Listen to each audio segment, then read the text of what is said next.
Hello everyone, welcome back to Tales of Olympus, and again, sorry about the late update. Yeah, I've been, really busy, because my grandparents are sort of moving, so yeah, I've been helping. So, I hope you will keep listening to this podcast, and now today's tale, let's just get started. Today's tale is one of the flames falling and finding your worth. This is the first part of today's episode. It will be extra long because, I've got to make it up to you guys. And where we explore the lives of two gods who were thrown away but changed Olympus forever. In this first part, we meet a god rejected at birth, mocked by his own mother, but who became the creator of Olympus itself. Today you'll hear the full story of Hephaestus, the god of fire, forge, and inventions. And in part 2, we'll meet the wild, dancing, wine-soaked god of joy and madness. Please welcome Dionysus! But first, the boy in the fire. Yeah. Let's begin. A long time ago, after Zeus gave birth to Athena from his head, Hera was furious. She said, "He gives life without me. He thinks that having a child of his own without any other woman is great, then I shall do the same." With no father, no husband, no help, Hera gave birth alone to a son. But when she saw him, her heart froze. He wasn't like the others, not golden like Apollo, not strong like Ares. His foot was twisted, his face not divine. Hera's pride snapped. She didn't think it was her child, so she lifted the baby and threw him from Olympus itself. And so Hephaestus fell from the sky, falling for an entire day and night. And then, clunk, he hit the ground with a sickening crunch. But he wasn't going to die. He was immortal for one. But two goddesses, Thetis and Ariel, found the child and raised him in a secret cave beneath the waves inside the sea. There, surrounded by coral and glowing lava vents, Hephaestus found something no one expected: power. He picked up a rock, then another. He made fire dance from metal.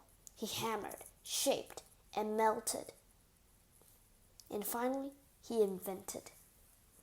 Hephaestus created art no one had ever seen. He built chains that moved like snakes, goblets that poured themselves, rings with secret gears, and his favorite, one of his favorites anyways, golden beetles that buzz like real bugs. But one day he asked, "Why was I thrown away? Why wasn't I enough?"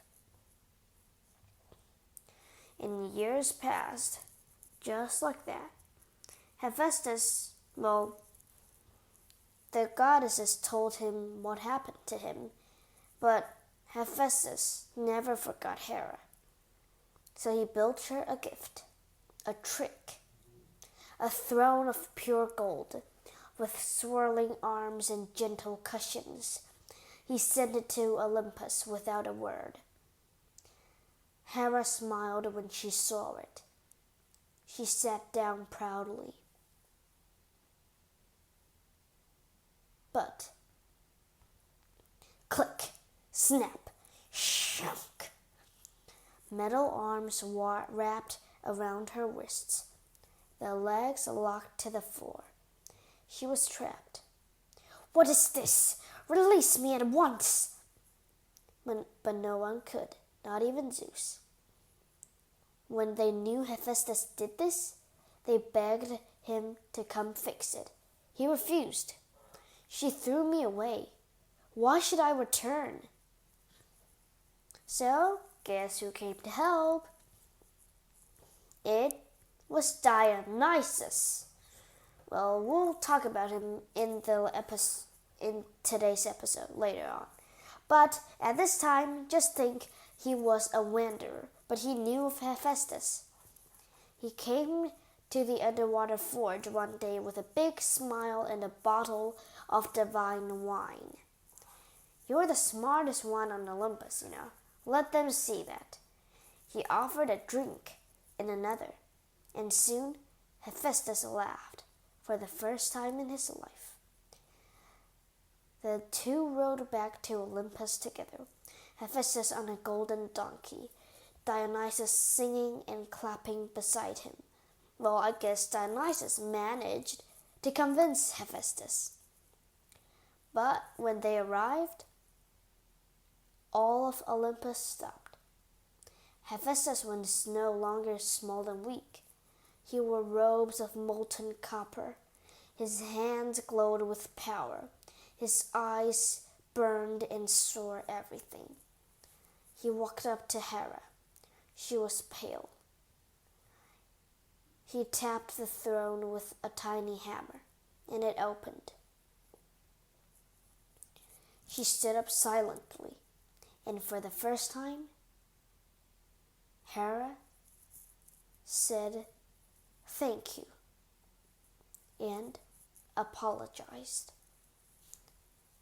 Now Hephaestus had returned, and now he would build everything.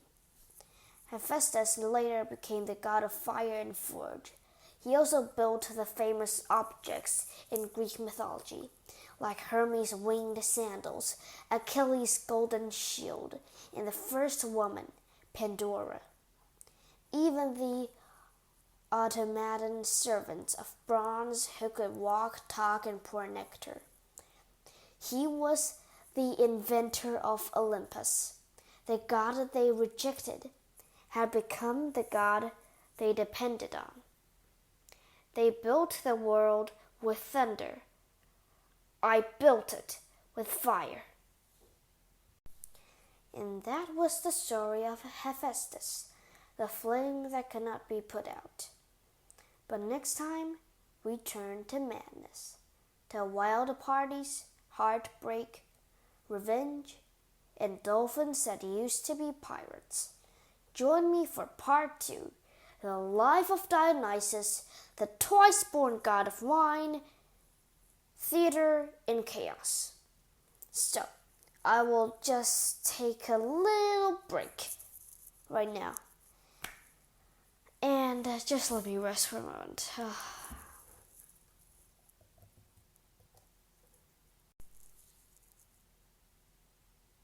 Okay, and now we're back.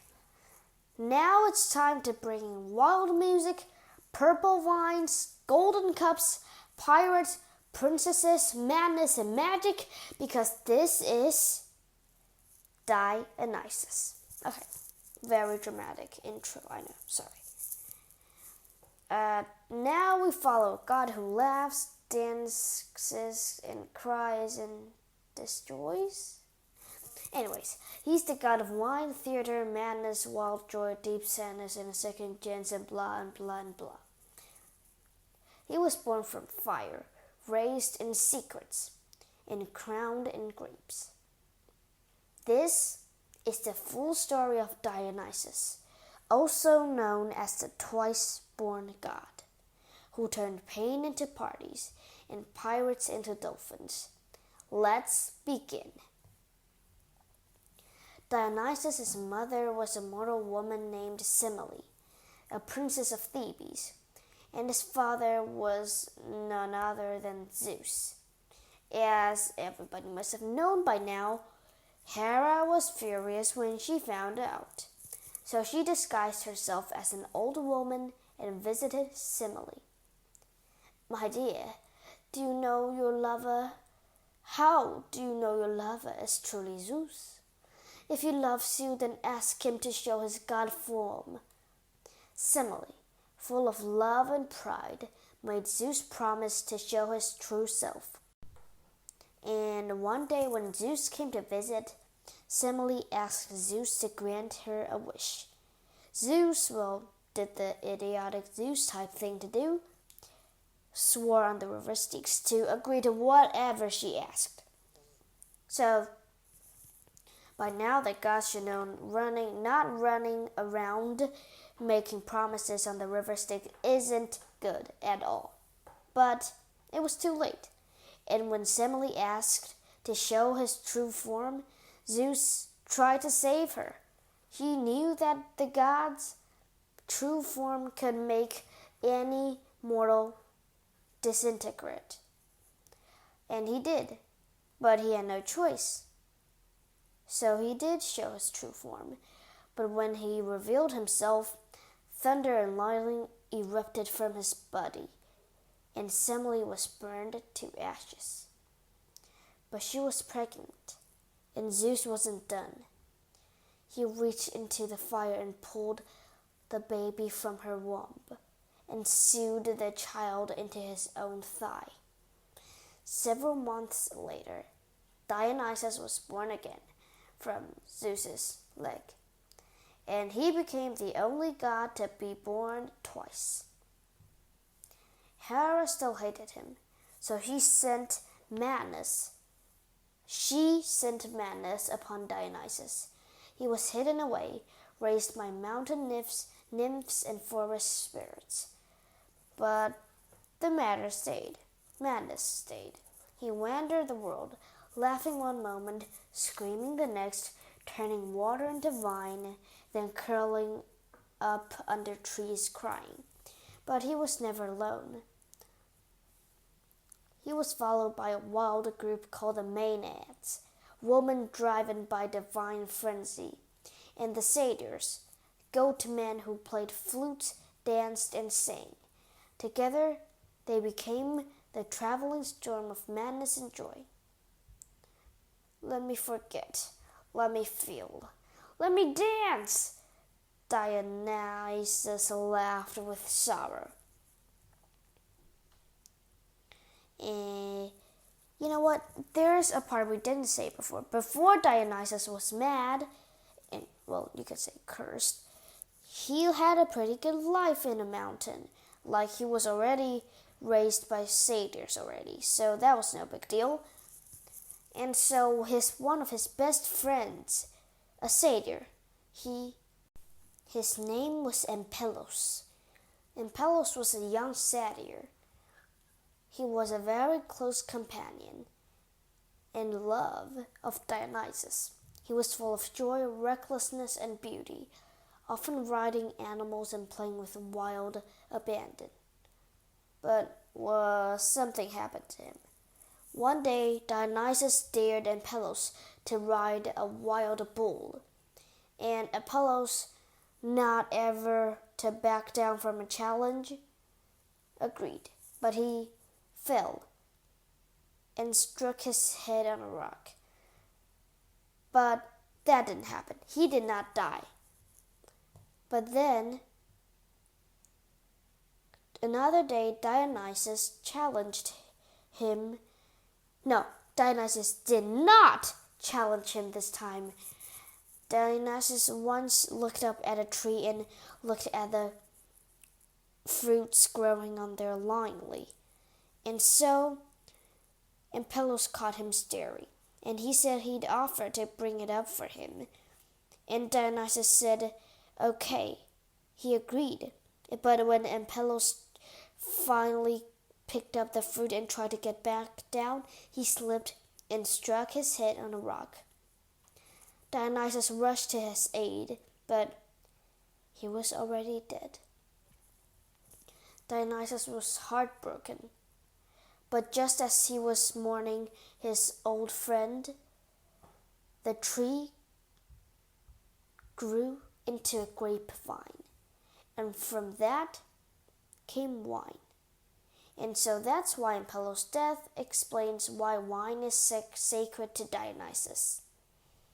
I mean, the name Ampelos literally means vine in Greek.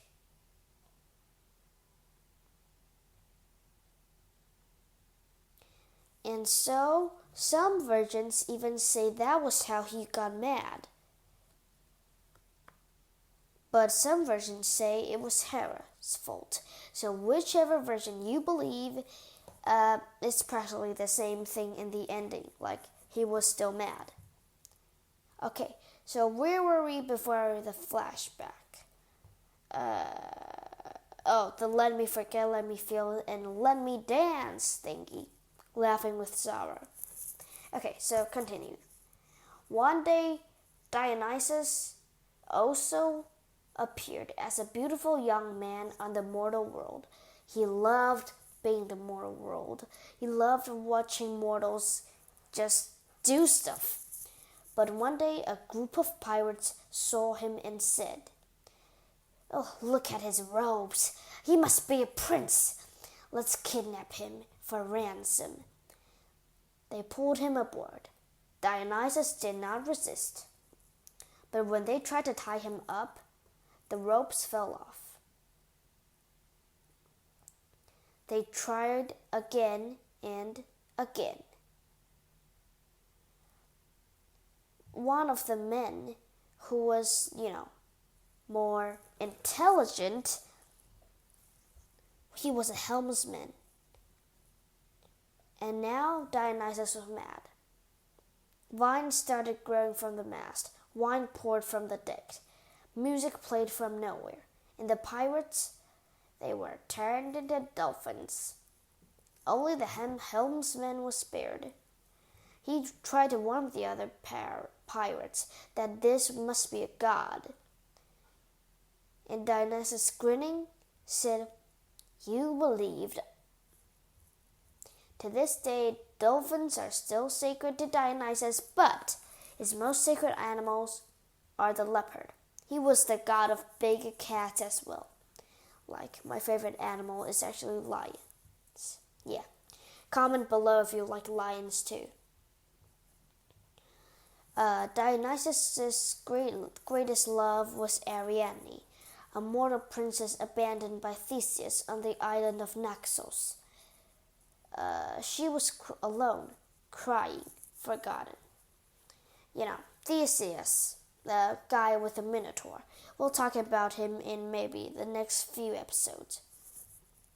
But anyways, Ariadne sort of saved Theseus, but Theseus, left her on the island, and she was crying, alone, forgotten.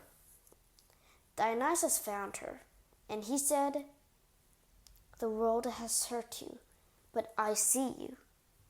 He took her hand, and soon they were falling in love. He made her his queen, and when she passed, she threw her wedding crown into the sky, and it became a constellation, and he also made her a goddess, immortal, forever to be with him.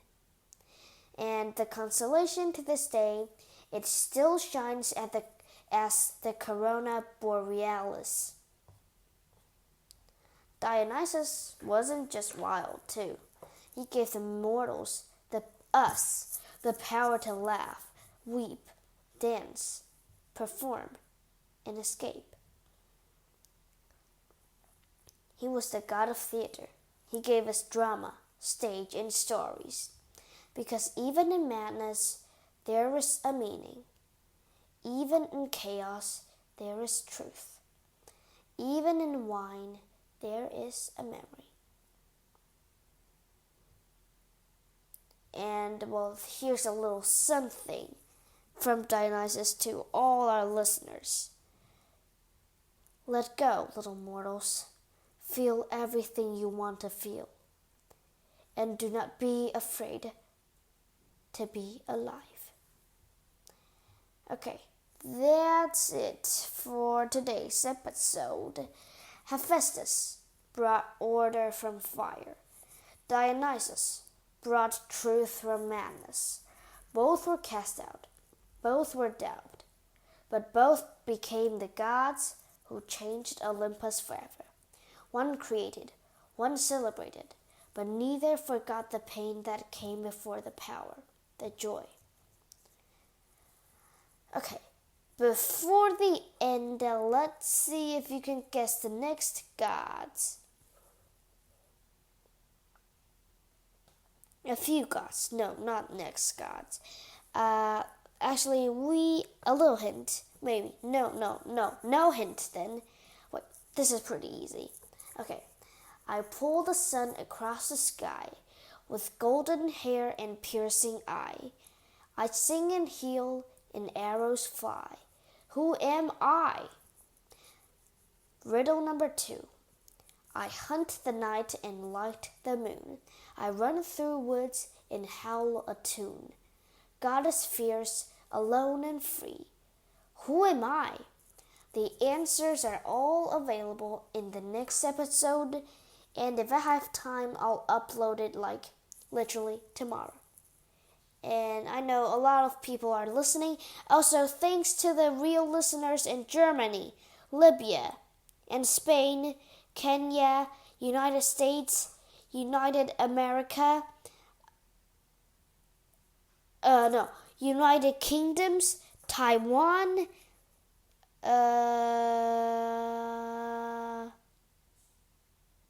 is that 7 countries?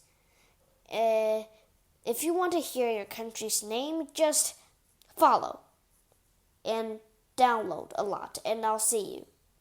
So yeah, that's the shout out for countries, and I'm really sorry if I didn't say any of your countries because there's a problem with my Wi-Fi these days. So hopefully next episode I'll be able to say yours. So next time on Tales of Olympus, we will finish almost every god on Mount Olympus. Hestia and Aphrodite is next. One sings with fire. The other, okay, I'll make up the lines later. I cannot spare any more energy for today since it is night, 9 p.m. in my country. So, yeah. But both are more powerful than they seem. Yeah. See you next time. The Heroes of Olympus. Woo! My name is Ariel, and I'm 10 years old, and I will see you next episode.